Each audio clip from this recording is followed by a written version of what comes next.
Live on Mead Radio.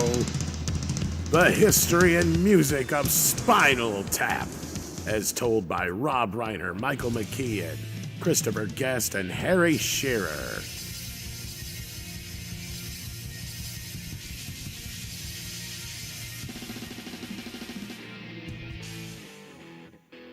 In 1982, I began shooting a film under the auspices of an independent studio called Embassy Pictures. Don't look for it, it doesn't exist anymore. But what does exist is my first film as a director. This is Spinal Tap. It transformed my life and the lives of my three friends, co-writers, and co-stars, Christopher Guest, Michael McKean, and Harry Shearer. Over the years, This is Spinal Tap has established itself as a significant part of our culture. First as a cult hit, and then as a widely watched and rewatched classic. It pioneered a new narrative format, the mockumentary, and proved as quotable as The Godfather and arguably funnier. Of the four of us, Michael and Chris have known each other the longest. They met in 1967. They were both transfer students to what is now called the Tisch School of the Arts at New York University. The first McKean-Guest compositions were satire-free and a bit more chaste than the future Spinal Tap compositions such as Big Bottom and Sex Farm. Chris was a genuine product of the world he would later satirize in his terrific 2003 film, A Mighty Wind. He grew up in Greenwich Village in the 1950s and 60s. His father, Peter Hayden Guest, was an English diplomat and member of the House of Lords who worked at the United Nations. His mother, Jean, was a casting director who later became one of the first female executives at CBS. One of Chris's childhood babysitters was Mary Travers, later of Peter, Paul, and Mary. Chris took up the guitar and mandolin in his teens, but his first instrument was the clarinet, which he studied at Manhattan's High School of Music and Art. While there, he played in a band called Ziggy Muldoon with a fellow student named Michael Kamen, the future composer and conductor. Music and art proved a bit too classical for Chris, who, as he will tell you, he had neither the desire nor the ability to become a concert clarinetist. So he spent his junior and senior years at Stockbridge School, a boarding school in western Massachusetts. There he befriended an upperclassman named Arlo Guthrie, whose father, the folk legend Woody Guthrie, was suffering from Huntington's disease and nearing the end of his life. Says Chris. Arlo was not known at the time, but I was a big Woody Guthrie fan, and I was aware that Arlo was his son.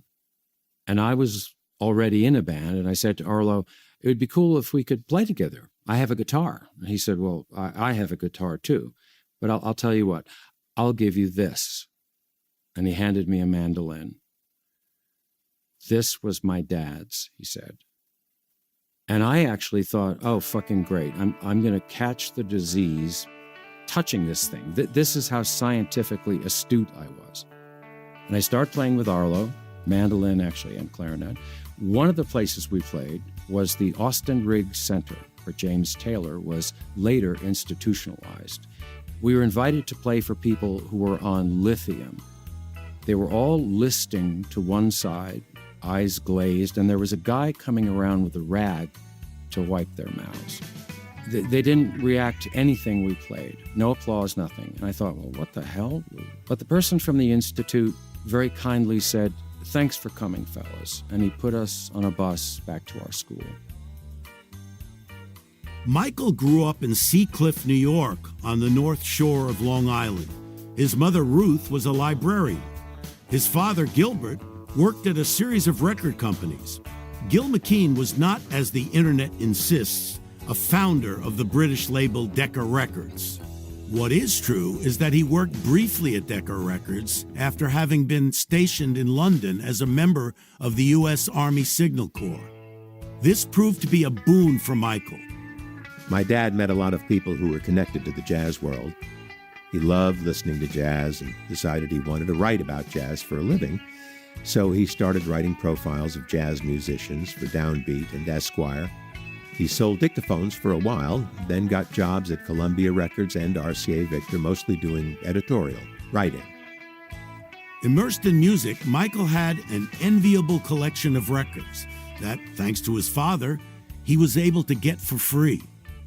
He was also blessed with the rare set of parents who were not horrified that their child wanted to pursue a life in acting and music. Though Michael's time at Carnegie Tech was brief, in his 1 year there, he made some lasting friendships with a future short-term Spinal Tap member, Loudon Wainwright III, and with a drama major named David Landau. Michael and David had an instant chemistry. Within weeks of meeting each other, they started schnadeling as a pair of greaser characters named Lenny Kosnowski and Anthony Squigliano. It would be 10 years before anyone in America would come to know them as Lenny and Squiggy on the hit ABC sitcom Laverne and Shirley.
You're listening to Mead Radio.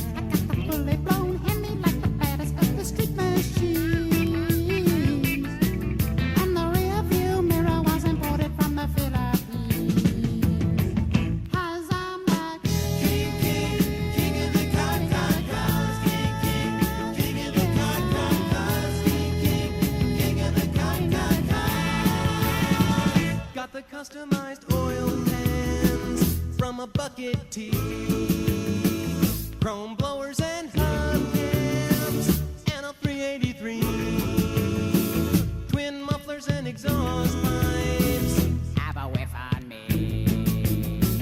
Cause I'm the king of the cotton, king of the cotton, king of the cotton.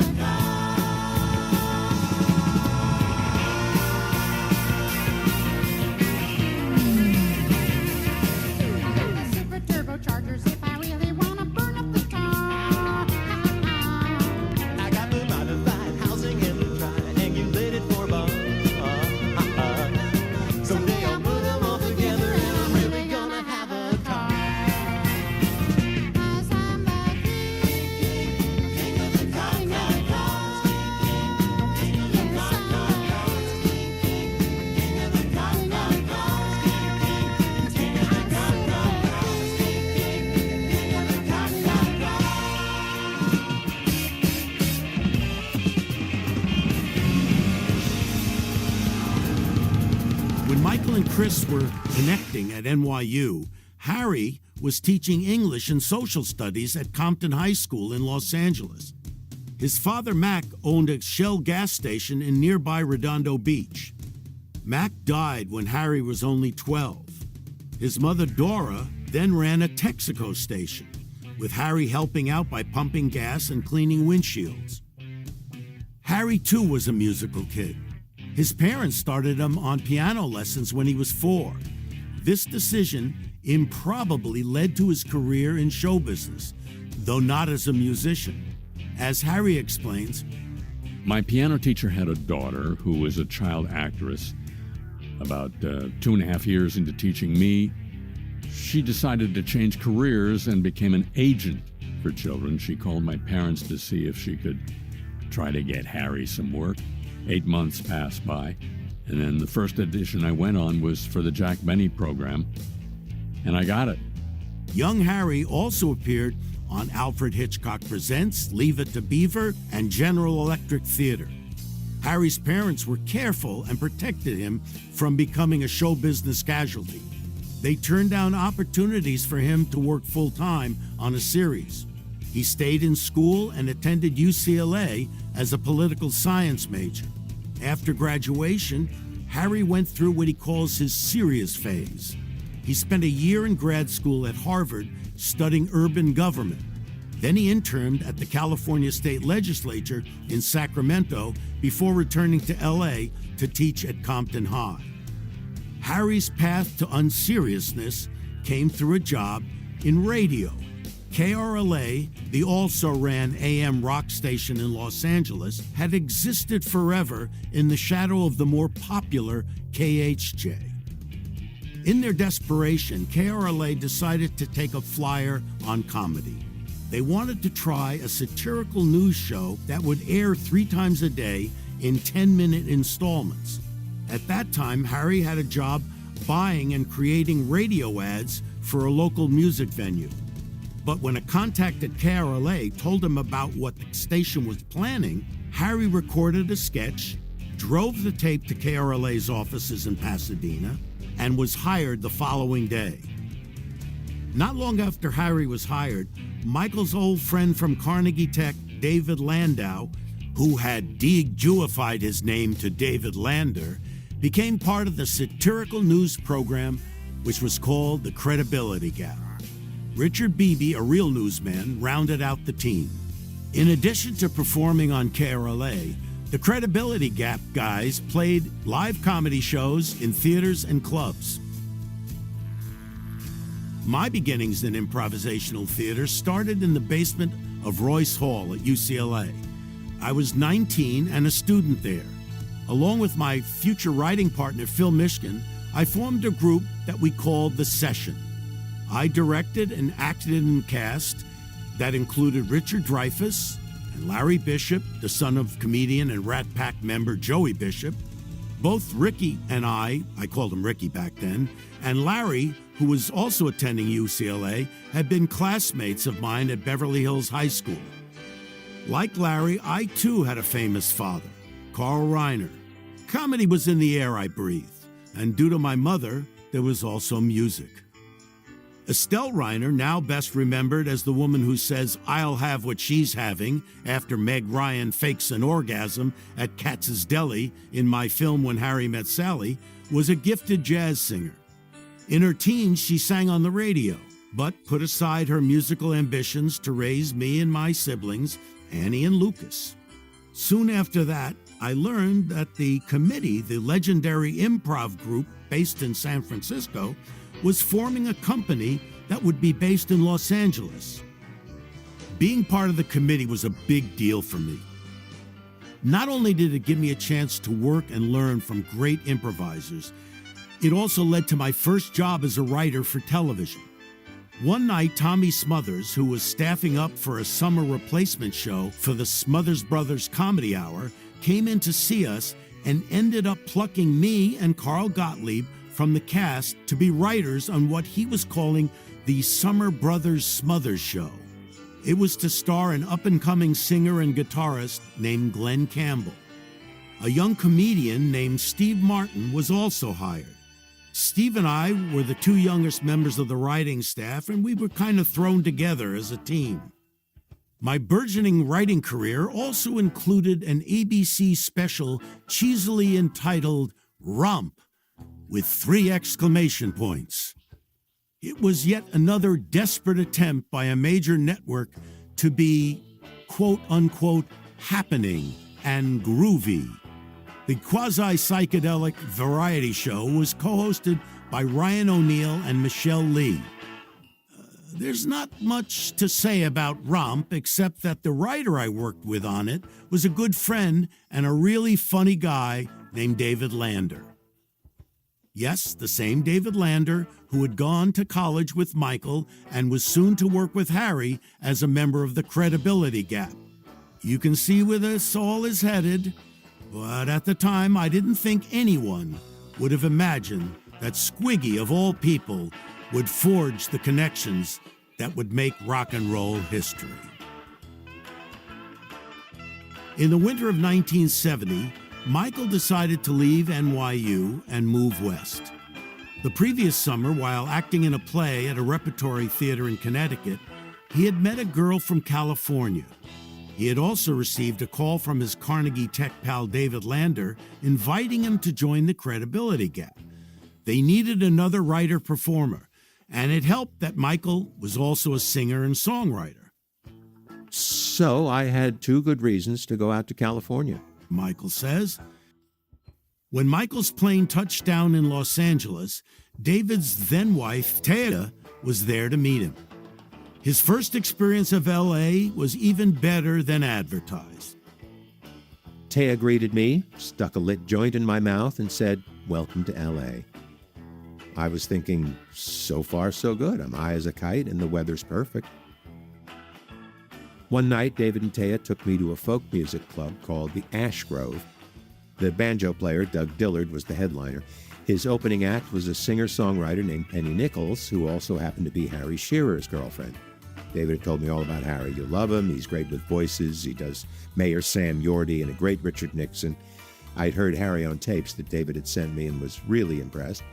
For some reason, I was expecting a kind of straight-laced guy in a shirt and tie. When our car pulled up to the Ash Grove, Thea said, "There's Harry." I said, "Where? Behind the hippie guy with the long hair and the mattress-ticking pants?" She said, "No, Harry is the hippie guy with the long hair and the mattress-ticking pants."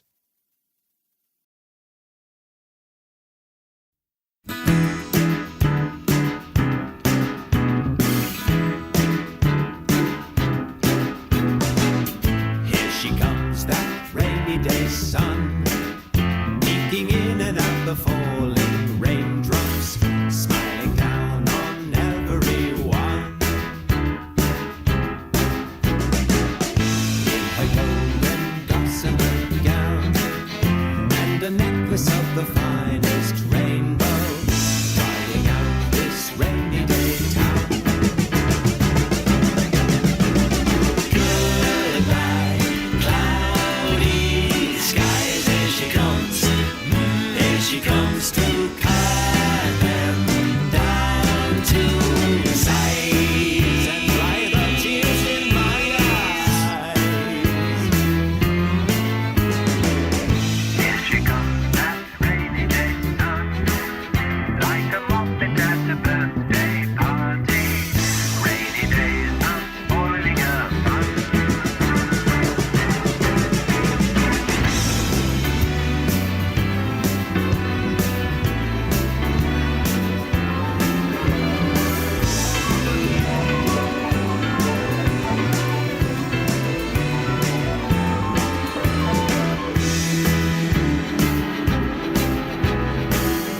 Open up the top of your mind, catch the water in your magic paint pots, know the many colors you'll find. Goodbye, cloudy skies, here she comes. Here she comes to cut them down to size and dry the tears in my eyes.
Mead Radio.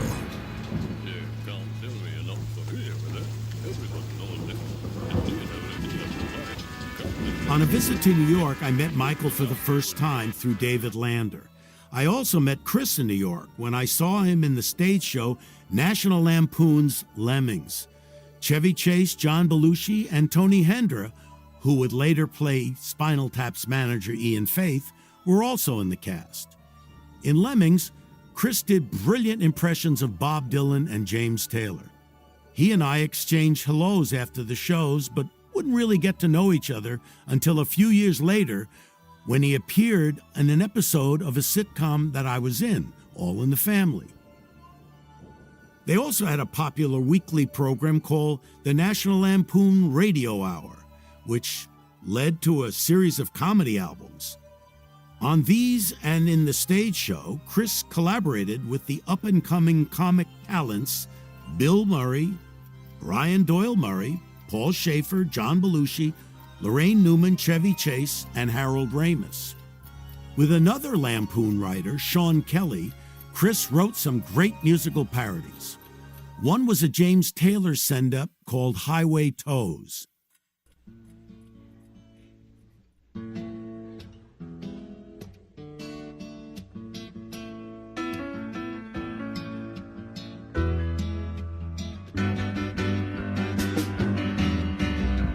Hitching down the freeways of my soulful, moody mind. Baby, why'd you treat me so unkind? I miss your paisley curtains and your morning buttered toast, but my highway toes are coming to the coast. Shooting up the highway on the road map of my wrist. Maybe I've just scratched you off my list. I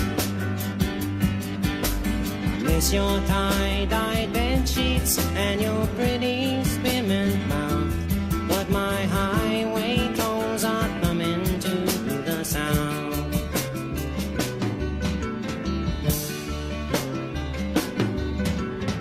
Farewell, New York City, with your streets that flash like strobes. Farewell to Carolina, where I left my frontal lobes.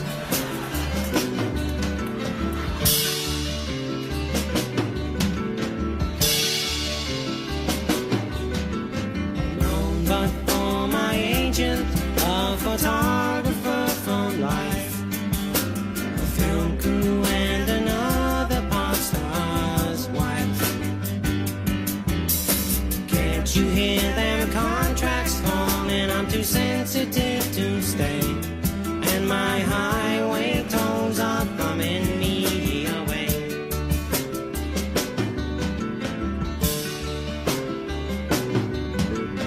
Farewell, New York City, with your streets that flash like strobes.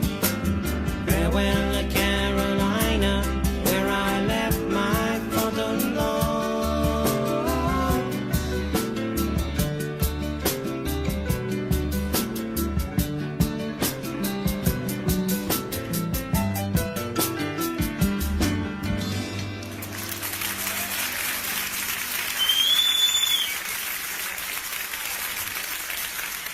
Chris had barely been in touch with Michael in the intervening years, but his trip to L.A. allowed them to reconnect in an auspicious reunion for the former NYU songwriting partners. We got together at my apartment and took out some paper straws. We clipped out a little triangle at the end of each one, making them reeds. Then we poked little holes in them, and Chris and I played straw duets. During this time, we were all accumulating experiences and stories that would later find their way into This Is Spinal Tap. An example. When Chris was in L.A., he paid a visit to a friend who was staying at the Chateau Marmont Hotel. Chris. As I'm waiting there in the lobby, I notice a band checking in. 3 English musicians and their manager with Cockney accents. The manager says to one of them, "Where's your bass?" "What?" I said, "Where's your bass?" "Huh? What?" "Your bass. Where's your bass?" "Where is it?" "Yes." I think I left it at the airport." "You left it? You nit. Left what?" "Your bass, you nit. What?" It went on like this forever, and I sat there thinking, please, never let this end. It was a gift. Another time, Chris dropped in at Matt Umanoff Guitars. It's a famous shop on Bleecker Street in the Village. As Chris was shooting the breeze with Umanoff, a well-known British rocker walked in. He looked, shall we say, a little bit worse for the wear. He was wearing leather pants, and there was a noticeable bulge in them. A baguette, basically. The guy pointed to a guitar and asked Matt, "Can I play that?" Matt said to me, "Oh God, that's a $50,000 guitar." And he was worried about what might happen because the guy was really high. The guy played the guitar for a while. Fortunately, no damage was done to the instrument. But when he got up to leave, the bulge in his pants had migrated. It was now down around his ankles. Gravity had done its part. So, I filed that away. After their radio show was canceled in 1971, Michael, Harry, and David decided to take the Credibility Gap on the road. The Credibility Gap was booked to perform a show in Tucson, Arizona. The unfortunate series that occurred there would ultimately find their way into Spinal Tap. The gig had been pitched as a music conference, but it turned out to be a convention for the employees of companies that made the plastic components for cassette tapes. A short, energetic promo man from Warner Brothers named Lou Dennis was in charge of the logistics.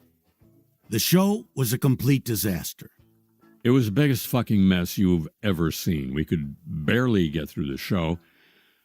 When it was over, Lou Dennis comes up to us, and before we could vent our anger, he goes into this routine. "Guys, I know, it's all my fault. It's me. It's on me. Just do me a favor. Kick my ass. Kick my ass. I'm not asking you. I'm telling you. Kick my ass." Well, we couldn't get angry at him. He'd taken that moment from us. He'd preemptively asked us to kick his ass. 10 years later, the poetic words of Lou Dennis would be heard coming from the mouth of Paul Schaefer as the hapless Polymer Records promotion rep, Artie Fufkin. Boy, the way Glenn Miller played, songs that made the hit parade. guys like me, we had it made. Those were the days. Didn't need no welfare state. Everybody pulled his weight. G.R.O. LaSalle ran great. Those were the days. And you knew where you were. Girls were girls and men were men. Mister, we could use a man like Herbert Hoover again. People seem to be content. $50 paid the rent. Freaks were in a circus tent. Those were the days. Take a little Sunday spin.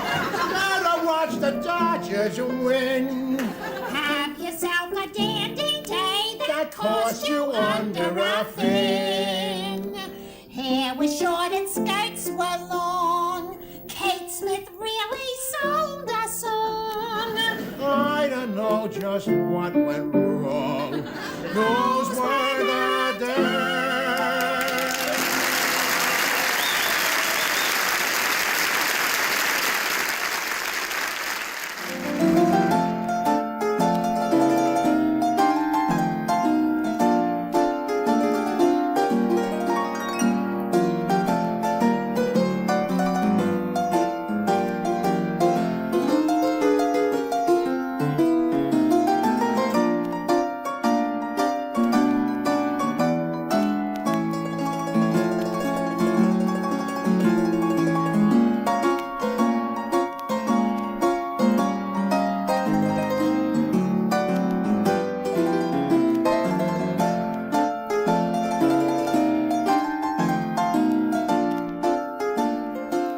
In 1978, after 8 years of playing Mike Stivic, I said goodbye to All in the Family.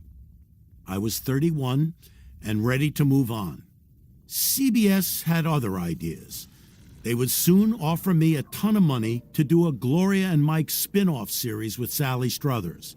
But I wanted to get back to what I had been doing.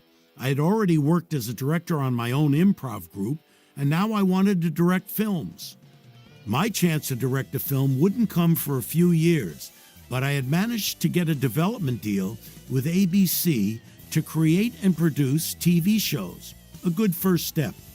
Then came the TV show and Spinal Tap's first appearance. When Chris, Michael, Harry, and I worked on the Midnight Special sketch, it was a fun time in Schnadelville. We made each other laugh, tossing around possible names for the band. After considering jumbo prawns, silver service, waffles, and hot waffles, we settled on Spinal Tap. Perfect. What could be more heavy metal than a painful medical procedure? We also liked the idea that a group of pretentious British rockers would find that somehow poetic. Unfortunately, very few people saw Tap's debut. The TV show got buried deep in ABC's '79 summer schedule. Michael returned to Laverne and Shirley. Harry and I went off to write a movie. We had this idea to do a film about roadies, the guys who set up and break down a rock band's equipment as they travel from city to city. We were less than a week into writing the script when we learned about a movie called Roadie, starring Meatloaf, that was already in production. So we folded the tent. Then Chris was approached by a producer named David Jablin, who was looking for young writers and directors to create comic short films for a cable anthology series that he was putting together called Likely Stories. Chris contributed a black and white film noir called Dead Ringer, a send-up of Raymond Chandler detective movies. He played all the characters, including the women. He made another short for Likely Stories that didn't make the cut. It was about a pair of British rockers, Chris and Michael, who run into each other in the lobby of a hotel and, addled by drugs and general dumbness, can't recall whether or not they played in a band together. It was essentially an extension of the characters they had created for the TV show. Though the film never aired, Chris showed it to me and I loved it. From there, things started coming together. What if we took the British rock star characters that Chris, Michael, and Harry had created for the TV show and combined them with the idea Harry and I had for a movie about a rock and roll tour?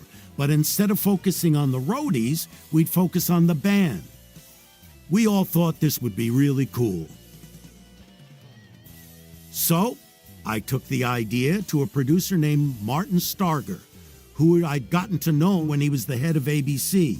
He was now running a production company called Marble Arch, owned by the British media impresario Sir Lou Grade. I told Starger that we wanted to do a satire of rock documentaries. It would be a mashup of The Last Waltz, Martin Scorsese's film about the band's star-studded farewell concert, Led Zeppelin's The Song Remains the Same, the Who documentary, The Kids Are All Right, and D.A. Pennebaker's Bob Dylan documentary, Don't Look Back. Starger liked the idea and agreed to pay us $60,000 to write the screenplay. In my L'Hermitage digs, we worked out the specifics of each band member's character. Michael saw David as the preening frontman, his leonine hair owing more to Peter Frampton, who was huge at the time, than to Robert Plant. I always wanted him to be named David, but it was Chris who came up with St. Hubbins. It was funny, and we went with it. Nigel Tufnell was the guitar hero. His name first floated in that American Bandstand appearance with the Squigtones. Was probably a subliminal thing. Some of my family's oldest friends lived in Tufnell Park, which is not spelled the same way, but it's a neighborhood in North London. Harry came up with the name Derek Smalls, choosing that surname because in the UK, Smalls is a slang term for underwear. Unlike Michael and Chris, he had rarely played music in public, apart from playing bass on a few dates accompanying his girlfriend Penny. I picked up the bass because that's where my ear went when I listened to music. Derek's soft-spoken presence was a reflection of the quiet one position that bassists like John Entwistle and Bill Wyman held in The Who and the Stones, respectively. Or, as Derek would later explain in the film, David and Nigel were like fire and ice, and I feel my role in the band is to be kind of like the middle of that, kind of like lukewarm water. As detailed as the characters had become, we struggled to make the screenplay work. We eventually realized that there was no way that we could communicate in written form the fly-on-the-wall documentary feel that we wanted the film to have.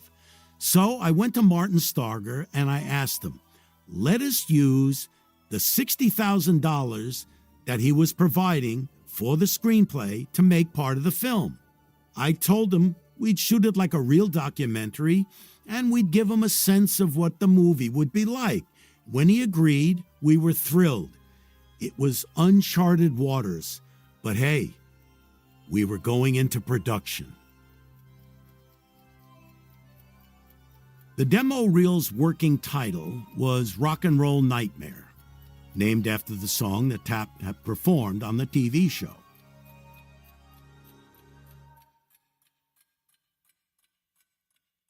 You're listening to Mead Radio.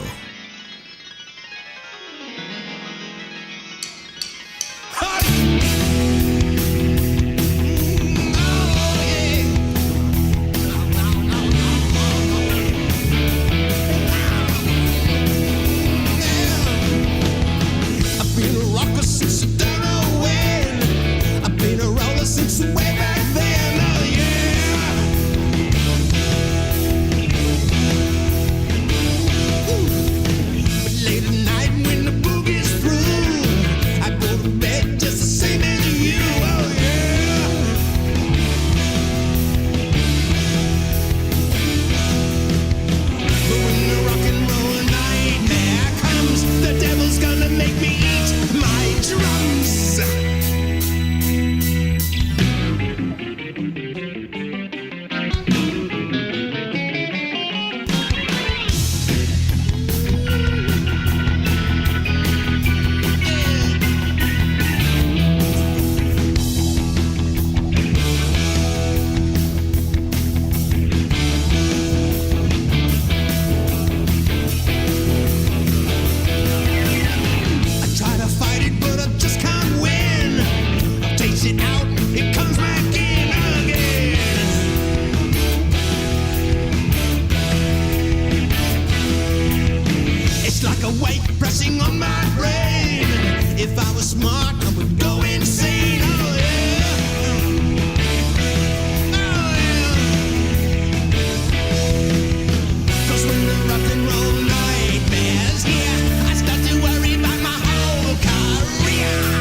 rough versions of the song Tonight I'm Gonna Rock You Tonight, Heavy Duty, Big Bottom, Sex Farm, and Stonehenge, which we had already imagined as an onstage debacle involving dwarves and an undersized Stonehenge monument.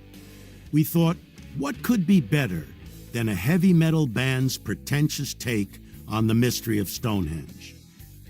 There were other elements to the future feature film already in place. We had Bruno Kirby as the overly chatty limo driver. His chauffeur's sign at the airport originally read Spine Tape, later changed to Spinal Pap. There was a black and white sequence showing Tap in an early incarnation as the Thamesman.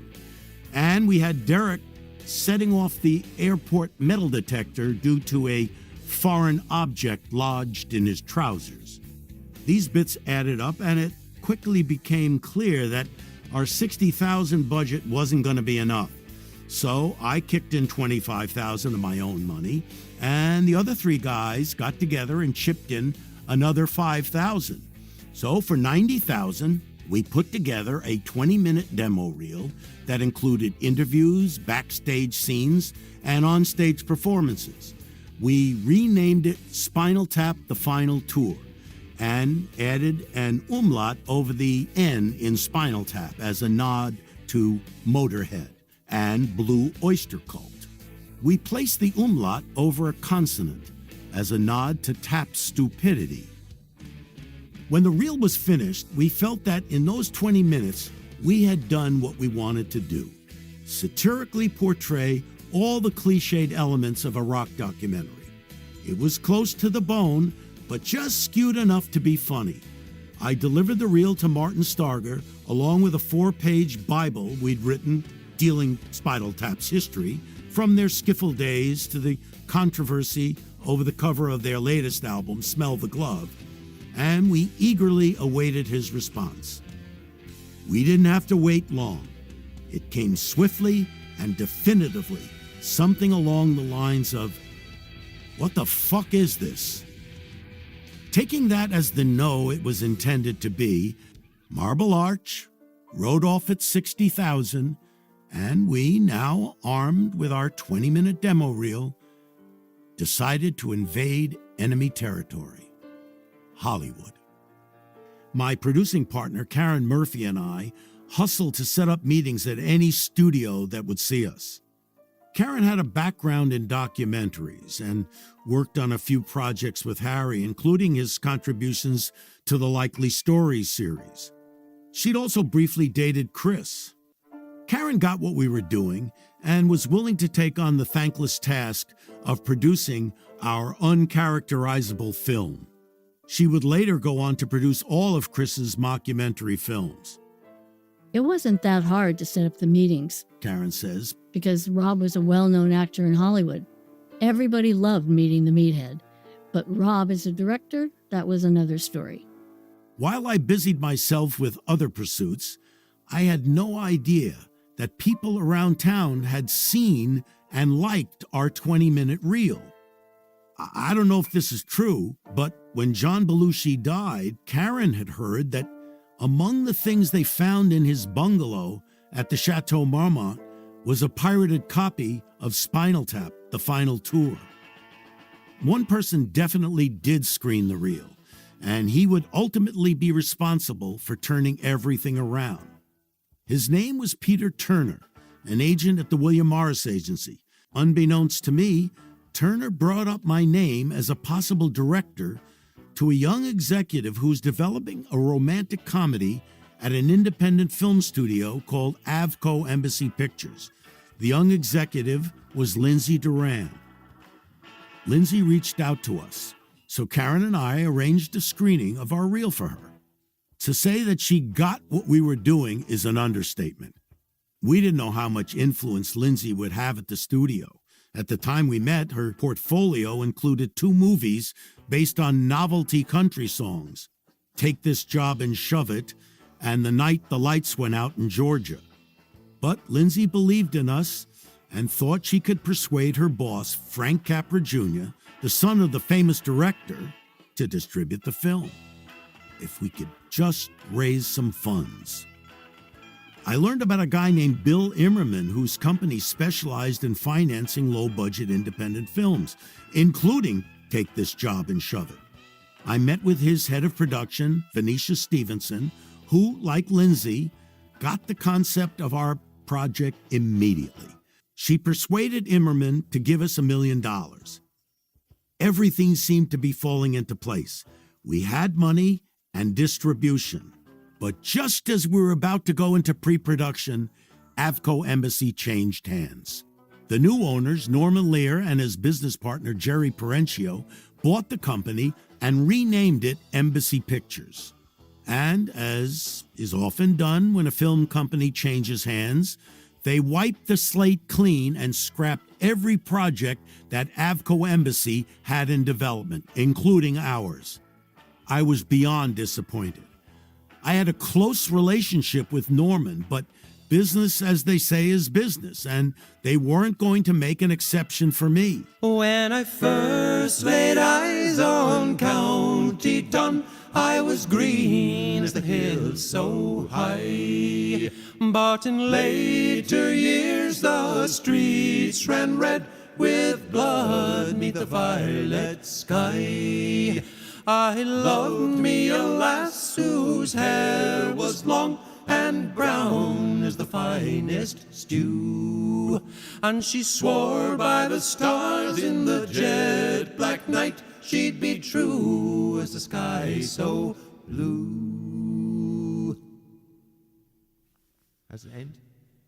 As I look back on the colors of me life, I see them in faded hues.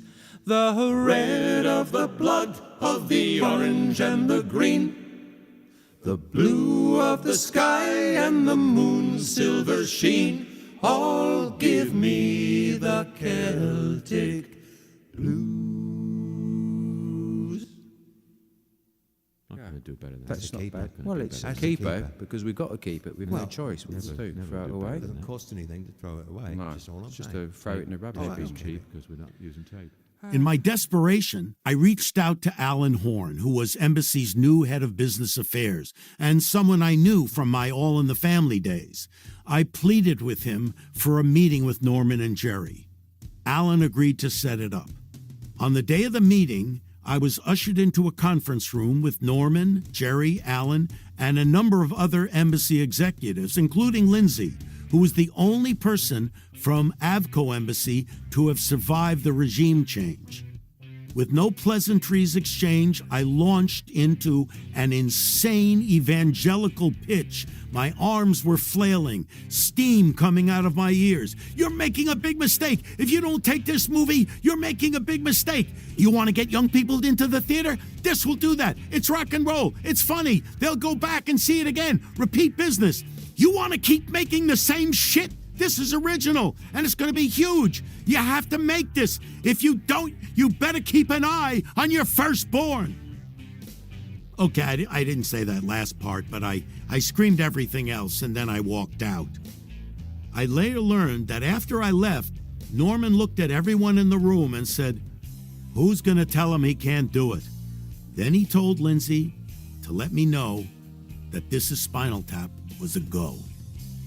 In November of 1982, with a budget of just over $2 million, we were set to shoot This Is Spinal Tap. By the time we were ready to shoot, our 4-page Bible had grown into a 40-page treatment that bore the title Heavy Duty, a Rock and Roll Odyssey.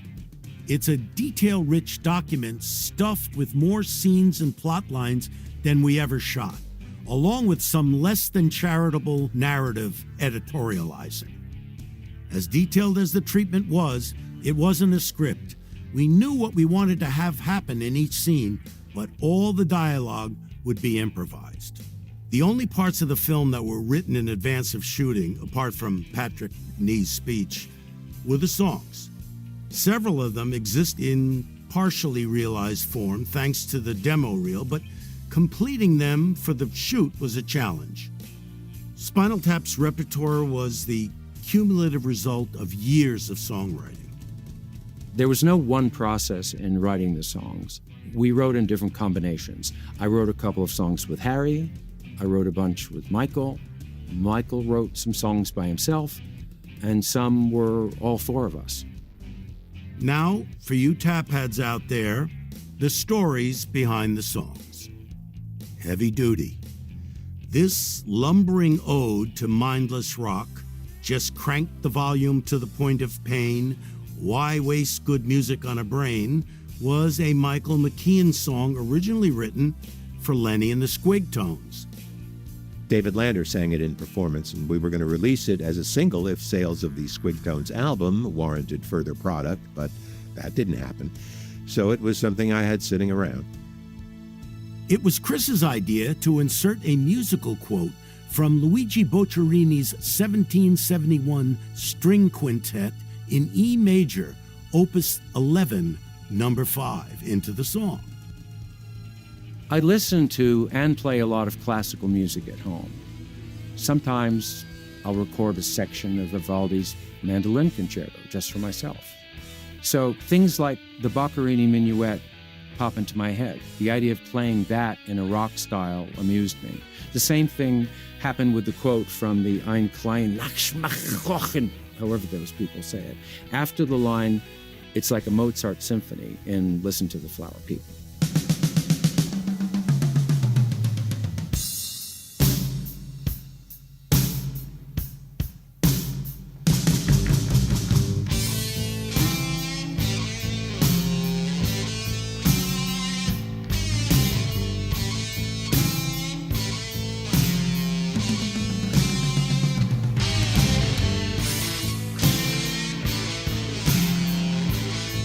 You're listening to Mead Radio.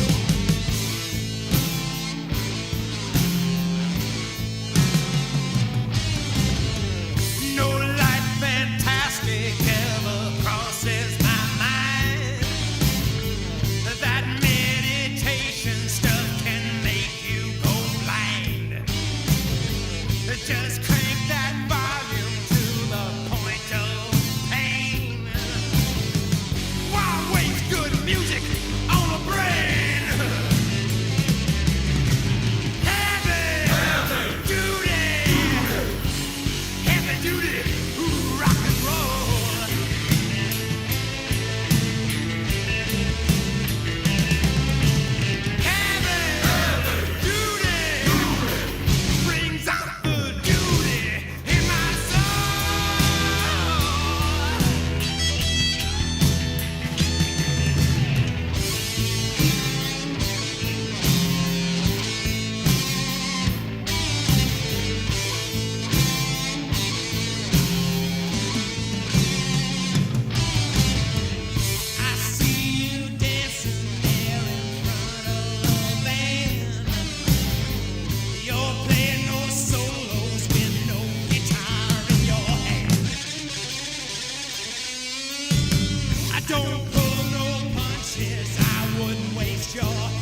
Tonight I'm Gonna Rock You Tonight. This catchy, sex-drenched rocker featuring the cancellation-defying line, "You're too young and I'm too well hung," was entirely Michael's. It's the first song Tapp is seen performing in the film. We needed an opening number. We wanted it to be a sexual brag song. Boy, are you really going to wet yourselves tonight. I couldn't come up with a bridge, so we just had that lingering vamping section, which actually worked out well because it allowed Rob to introduce each player in the band.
Big Bottom.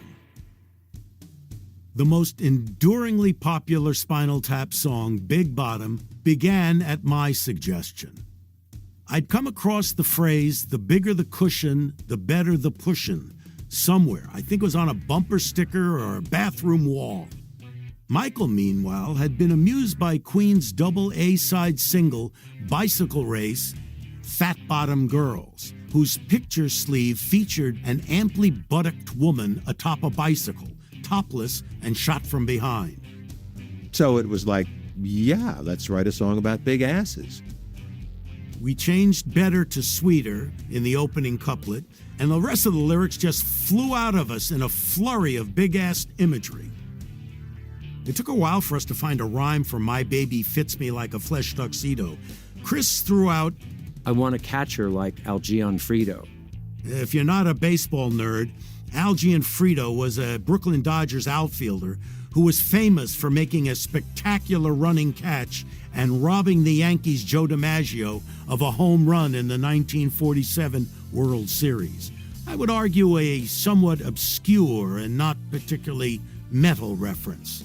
So we temporarily abandoned our usually tried and true axiom of the first stupid idea wins the day, and eventually landed on the far more appropriate, I'd like to sink her with my pink torpedo. Harry came up with the flatulent riff that powers the song, played on a twin-neck bass guitar, or as he calls it, the most purposeless instrument of any instrument. Michael and Chris also played basses. The idea of all these guys playing basses on a song called Big Bottom was, let's face it, pure heavy metal poetry. Michael's pseudo-Elizabethan couplet, "I met her on Monday, 'twas my lucky Bunday," was indicative of an important motif in Tapp's songs, pretension. When we started thinking about the band, pretentiousness was important. It goes back to the imagery in those Song Remains the Same scenes. Castles and white horses, unicorns. The underlying idea is the guys in the band thinking, we are great poets. So with Stonehenge, or rock and roll creation, that was the concept. We aren't just making a rock statement, but an artistic statement.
All the way home.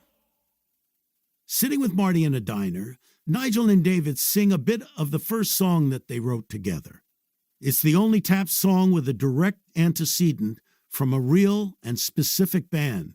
All the Way Home is, Michael says, basically a rewrite of the Beatles' One After 909.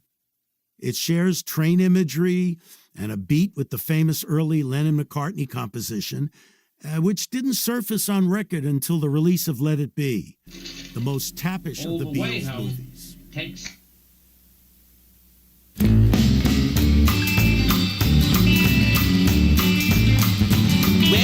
sitting here beside the railroad track, and I'm waiting for that train to bring her back. It's not on the 519, then I'm gonna know what sorrow means, and I'm gonna cry, cry, cry all the way home. All the way home. All the way home. All the way home. All the way home. Yes, I'm gonna cry, cry, cry all the way home. Now her daddy never liked me, this he said, and he could not get it through his old gray head that I loved his daughter so, did not mean to see her go. Now I'm gonna cry, cry, cry all the way home. All the way home. All the way home. All the way home. All the way home. Yes, I'm gonna cry, cry, cry all the way home. Woo!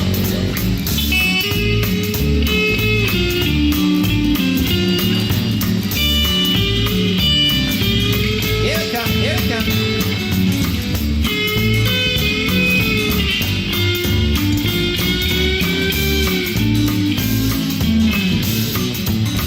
All the way home.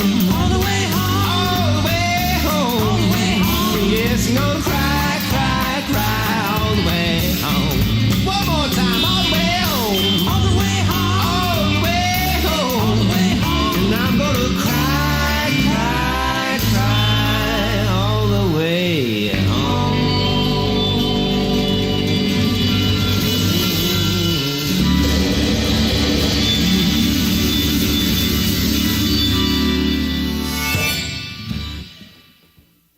Gimme Some Money.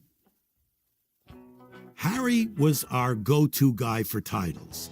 If we ever got stuck on what to call something, we'd turn to Harry. He came up with Rainy Day Sun, which became a kinksy B-side to Listen to the Flower People. He dubbed Spinal Tap's 1992 comeback album Break Like the Wind. And when we needed a song for Tap to play as the Thamesman, Harry suggested Gimme Some Money. Michael was the song's main musical architect. I based the bounce of the song on Elvis Costello's Blame It on Cain, and its blues rock feel on the Yardbirds, especially their version of Smokestack Lightning. Stop wasting my time. You know what I want. You know what I need. Oh, maybe you don't. Do I have to come right flat out and tell you everything? Give me some money. Give me some money.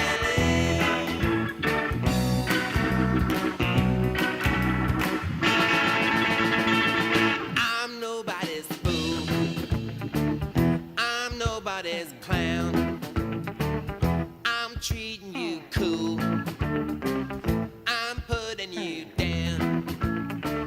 But baby, I don't intend to leave empty-handed. Give me some money. Give me some money. Oh yeah.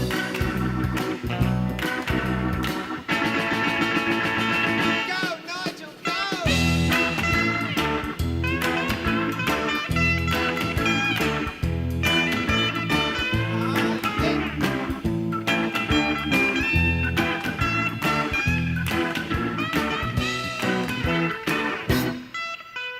Give me some money.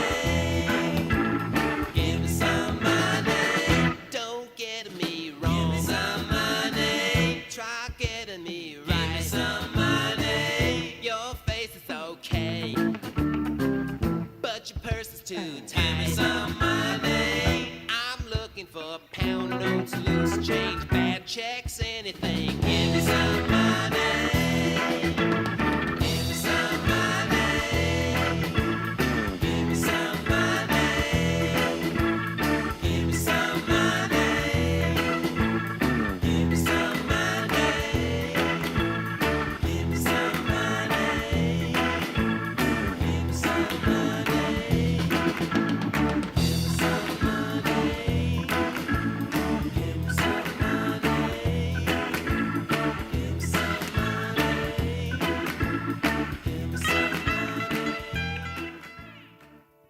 Listen to the Flower People.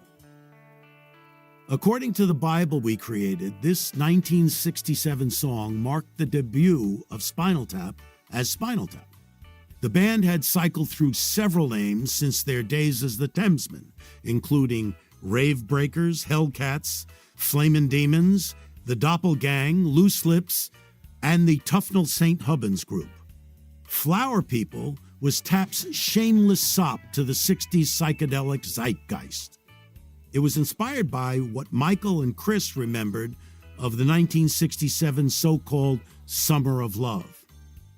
For 3 months in our lives, everything had the word flower in it. Scott McKenzie had a song, San Francisco, be sure to wear flowers in your hair.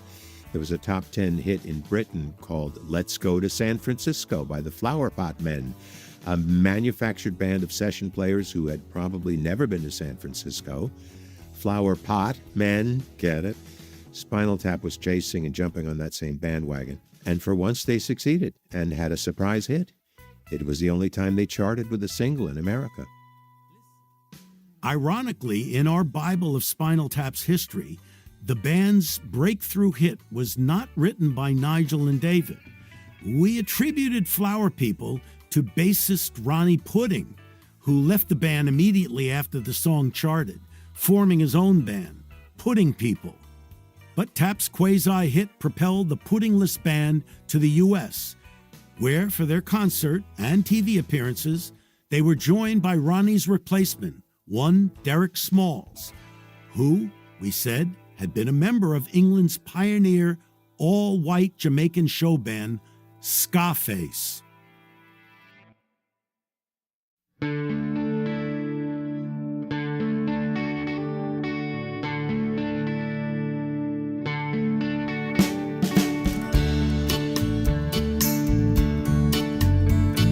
Listen to what the flower people say. Listen, it's getting louder every day. Listen, it's like a bolt out of the blue. Listen, it could be calling out for you, just for you. Flower people walk on by. Flower people, don't you cry. It's not too late. No. It's not too late.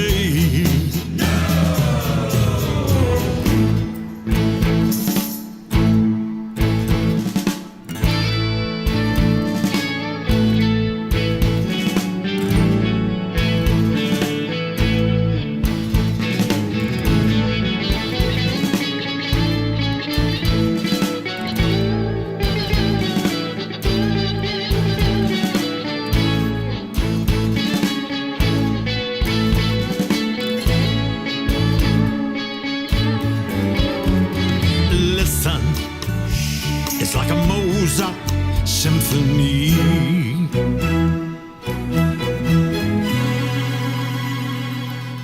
Listen, it's something just for you and me. And you and me. Listen to what the flower people say. Listen, it's scanning through every day, each and every day.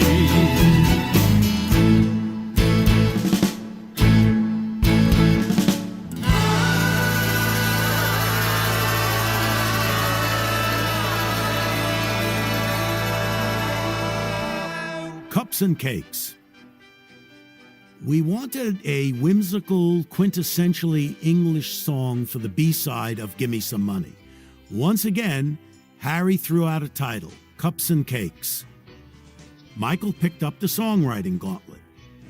I thought, that sounds like a little minuet. So that's what I wrote. Cute little slice of Baroque pop with some violins and shit. Not a whole lot of rock and roll to it. It was another song we credited to Ronnie Pudding, Ronnie was kind of artsy and had pretensions of being a serious musician. Chris's friend Harlan Collins provided the song's stirring arrangement. In a nod to the Beatles' Penny Lane, a piccolo trumpet was added. In the sequel to This Is Spinal Tap, Paul McCartney makes an appearance, and this homage does not go unnoticed. Cups and cakes.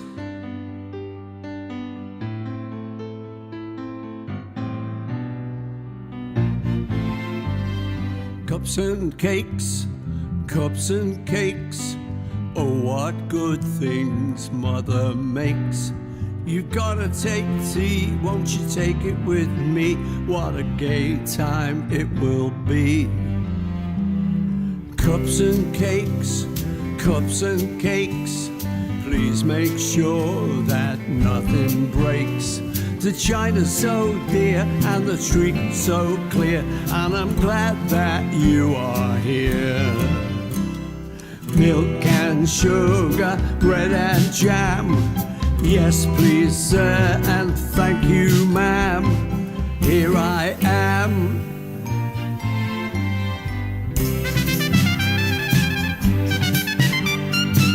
Oh, this sounds familiar. I've heard this somewhere before. Cups and cakes, cups and cakes. I'm so full, my tummy aches. I'm sad it must end, but I'm glad I'd a friend sharing cups and cakes with me, and cakes with me.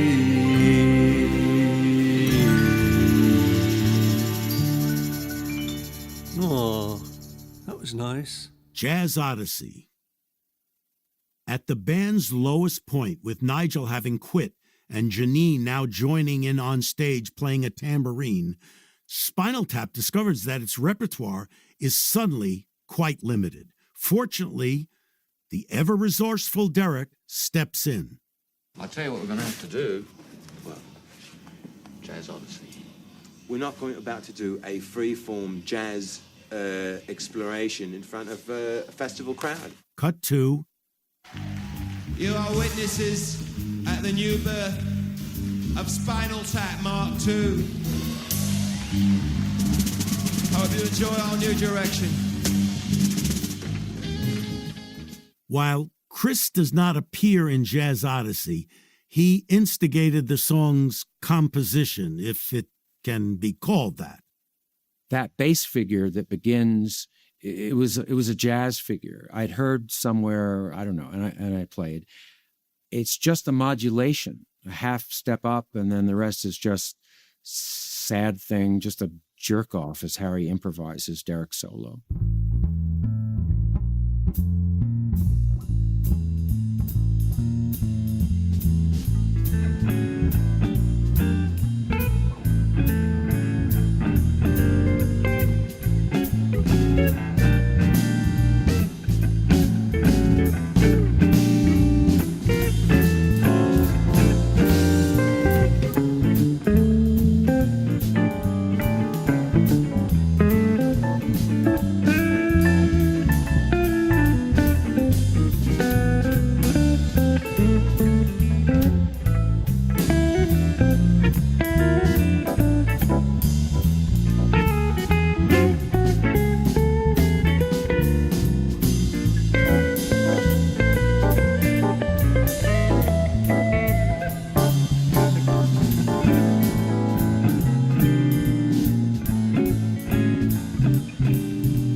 You're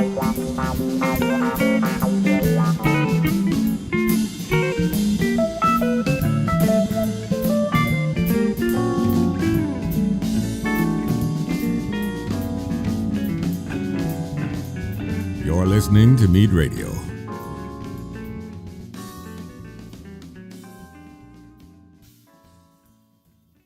America. This adventurous two-parter, Nigel's gentle balladry followed by an explosion of hard rock featuring Derek and David on vocals, is included in full on the soundtrack album, but it's heard only fleetingly in the film. Its drum part plays under the load-in scene at the movie's beginning, and it's the song that the band is trying to record when Nigel and David erupt into a screaming match in the studio. David struggles to master his guitar part, which irritates Nigel. I mean, I hate to cut right to it here. Why don't you play this alone without some fucking angel hanging over your head? You know what I mean? You can't fucking concentrate because of your fucking wife. Simple as that, all right? It's your fucking wife. She's not my wife. Well, whatever the fuck she is, all right? You can't concentrate. We all knew about the legendary Troggs tape. It's a widely bootlegged recording of a profanity-laced studio argument between singer Reg Presley and drummer Ronnie Bond, two members of the English band best known for Wild Thing. Nigel and David's in-studio fight, with support from Derek shouting from the control booth, was our tribute. Originally, America was going to be more prominently featured in the film. We planned to play it under Marty's cinematic meditation on English musicians experiencing America, including a montage of Tapp looking at various symbols of America, like the Lincoln Memorial, the White House, and the Washington Monument, as well as more mundane locations like hamburger stands, a supermarket, and a laundromat. It would end with pastoral footage of the boys running through fields talking to cows, after which we cut to the band arguing over the song in the studio. Alas, our budget did not allow for a trip to D.C., let alone a cow in a pasture. So we went straight for the argument.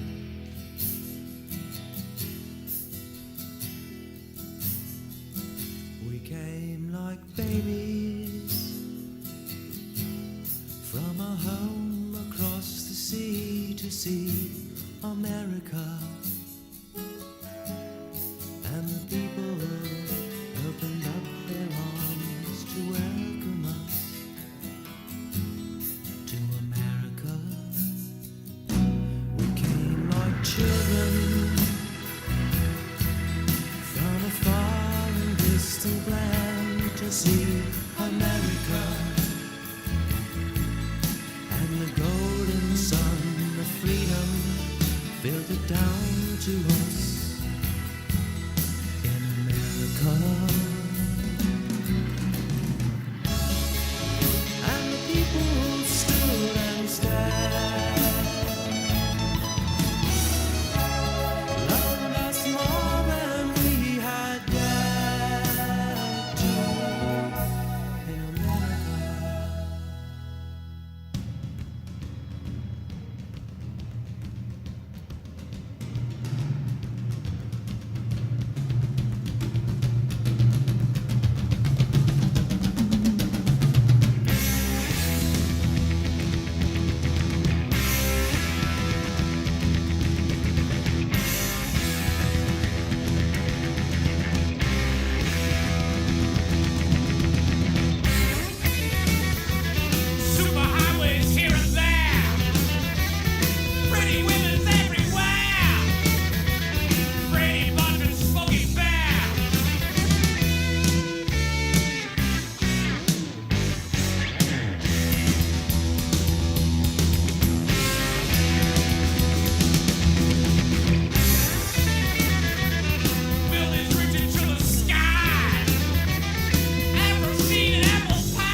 Still, in live shows, America remains a nice showcase for Chris's vocals, along with Hellhole, and a song from Break Like the Wind called Clam Caravan. Despite its title, Clam Caravan has nothing to do with clams. It was meant to be titled Calm Caravan, but there was a misprint on the sleeve by the time the album was shipped, so it was too late to do anything about it.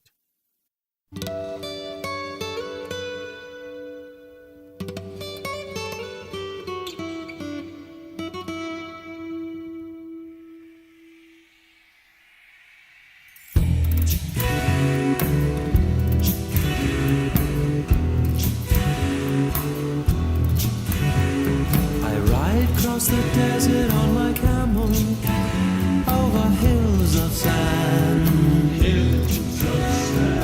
What's that I see in the distance? Only hills of sand. There is no oasis in sight. I'll have to ride through the night if I'm to make Baghdad by light of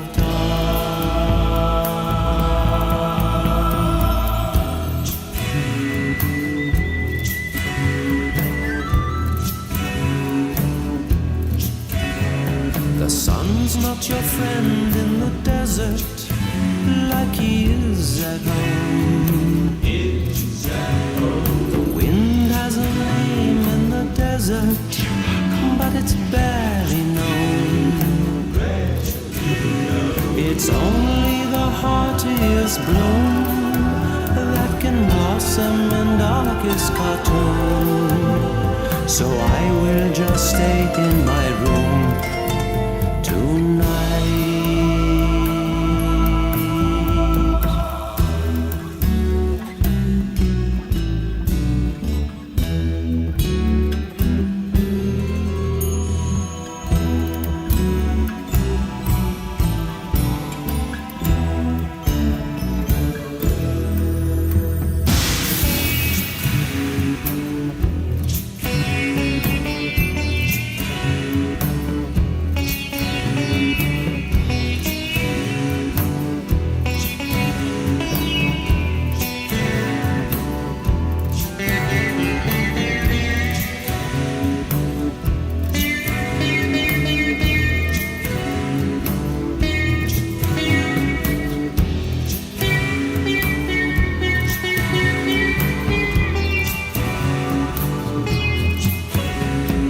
Desert isn't free with her secrets. She's a silent bird.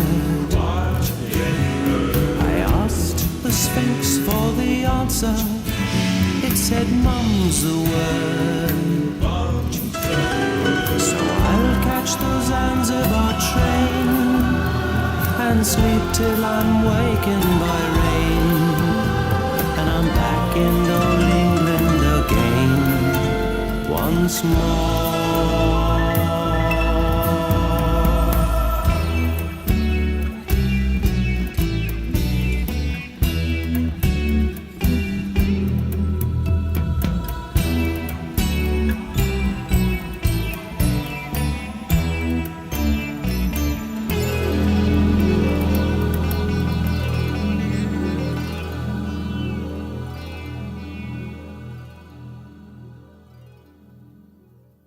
Hellhole.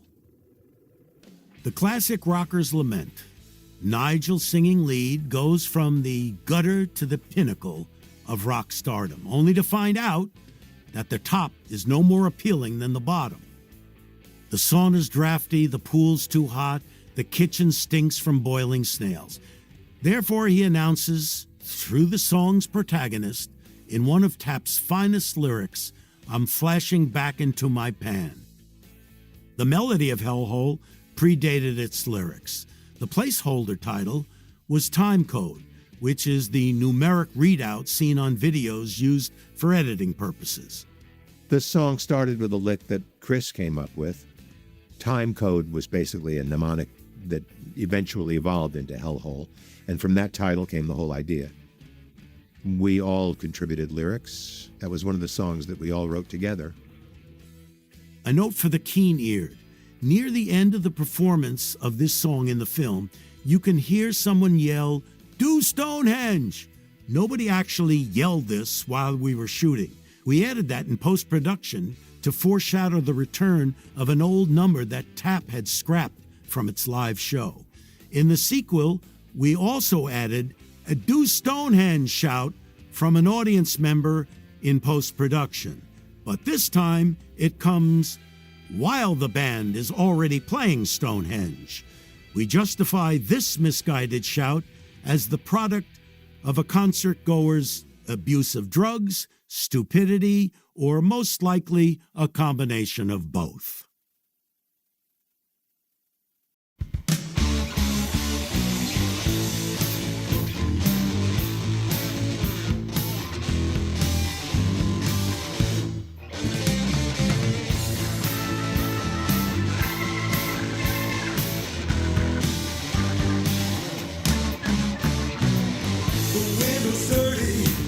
The mattress stinks. This ain't a place to be a man. I ain't got no future. I ain't got no past. And I don't think I ever can. The floor is filthy. The walls are thin. The wind is howling in my face. The rats are beating. I'm losing ground. Can't seem to jump in the race. Yeah.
Sex Farm.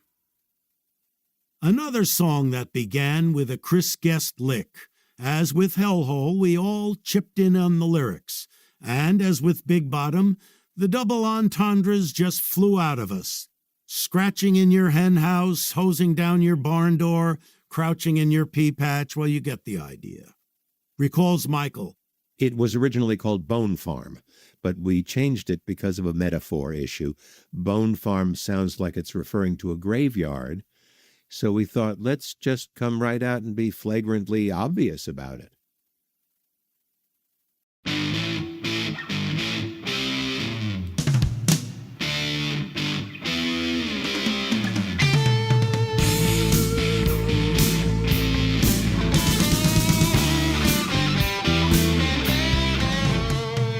Working on a sex farm, trying to raise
Stonehenge.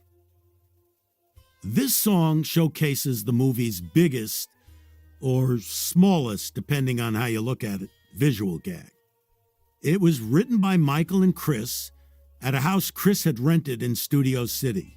It started out with the two of them noodling on acoustic guitars. We pretty much wrote it all in one day, really pushing the idea of peak pretension.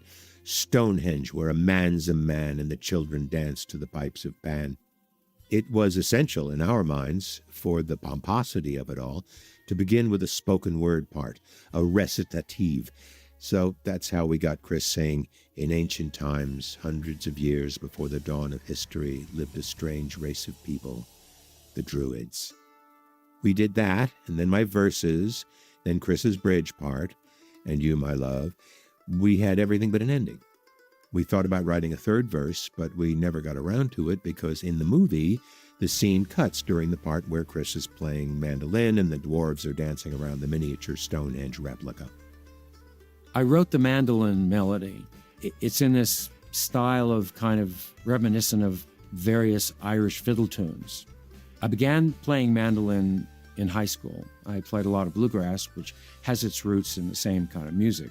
And we had this song for the demo reel, and I played the mandolin melody for John Sinclair, our keyboardist then.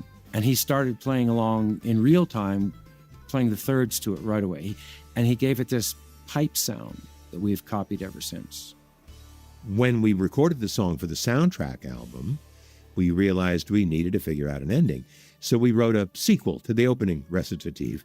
Where are they now, the little people of Stonehenge, and what would they say to us if we were here tonight? That doesn't even make sense. We just wrote it to make each other laugh.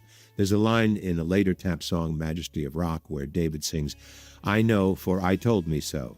It's like, is he making a mistake, or is that exactly what he means? If we were here tonight, does that mean we are not really here? Anyway, it made us laugh.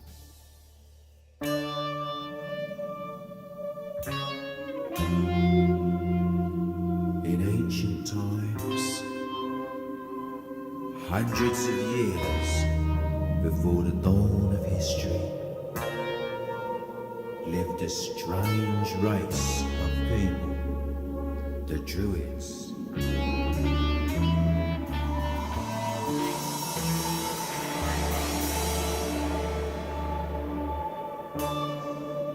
No one knows who they were or what they were doing,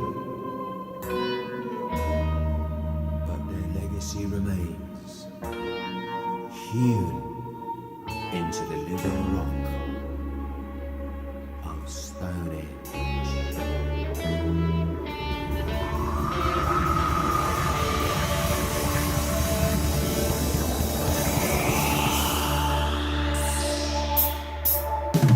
Stonehenge, where the demons dwell, where the banshees live and they do live well. Stonehenge, where a man's a man and the children dance to the pipes of Pan.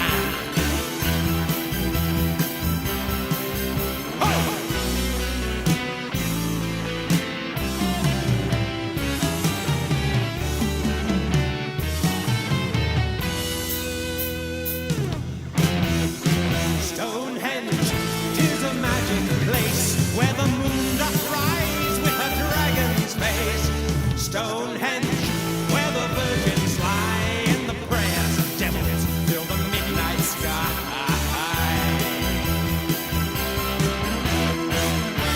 And you, my love, won't you take my hand?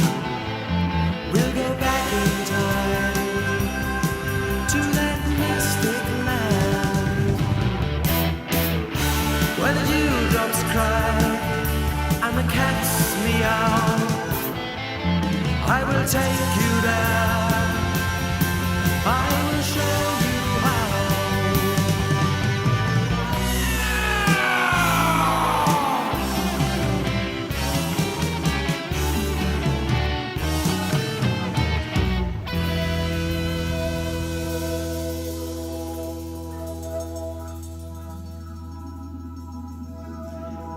And oh, how they the little children of Stone Age, beneath the haunted moon, for fear that daybreak might come too soon.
And where are they now?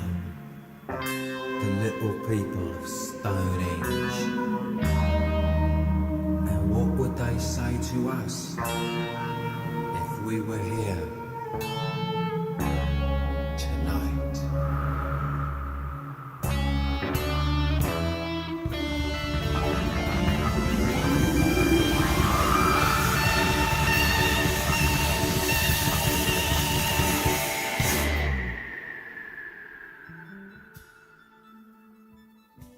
Rock and roll creation. In Tap lore, rock and roll creation is Spinal Tap's cosmic take on the origin of the universe. It's also the keynote song in a concept album whose unfavorable review Marty reads aloud to the band. This pretentious, ponderous collection of religious rock songs is enough to prompt the question, what day did the Lord create Spinal Tap, and couldn't he have rested on that day too? And it's another song ripe for a sight gag. It provided the opportunity for a band member, Derek specifically, to get stuck inside a cocoon-like pod for the entire length of the performance, says Chris. That song is really fun to play because it has these big power chords. Then I do some guitar noodling, and then there's that harmony section where we sing, I look to the stars and the answer's clear, I look in the mirror and see what I fear. It's the same idea as Stonehenge. They're going for profound. Yin was searching for his yang, and he looked and he saw that it was good. They think they've arrived at something deep there. And if you read interviews with real bands, you'll often find them describing their writing process in a self-serious way. And when we wrote that song, we finally knew that we were serious songwriters. That's how David and Nigel felt. It's a profound song about absolutely nothing.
In creating these songs, we never wanted the humor to come from the music. It would always be in the lyrics, Harry explains. The words that we used in lyrics and titles, that had to be the funny part. But we all agreed that we weren't going to do bad music. I mean, there's nothing funny about that, unless you're Spike Jones. Also, we wanted the songs to be fun to play, and it's not fun to play bad music. So the music was a carrier of the humor rather than a source of the humor. We had no idea when we were coming up with these songs, just trying to make each other laugh, that they would have any kind of staying power, to the point that people who first saw the movie 40 years ago still remember and sing them. But we all knew that these were quality songs. It's been said by more than one critic that for such a maligned and humiliated band, Spinal Tap's tunes are actually pretty catchy.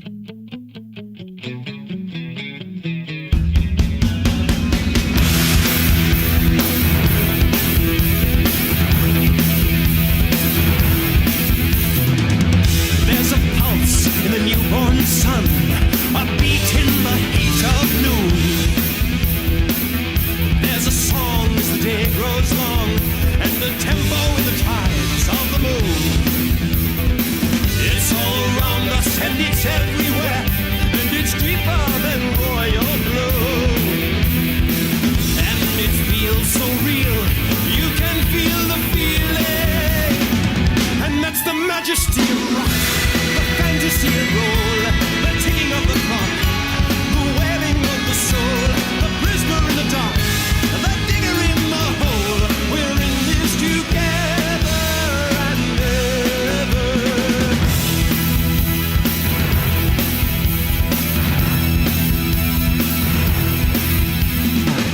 In the shade of a jungle glade, or the rush of a crushing street, on the plain, on the foamy main, you can never escape from the beat. It's in the mud and it's in your blood, and its conquest is complete.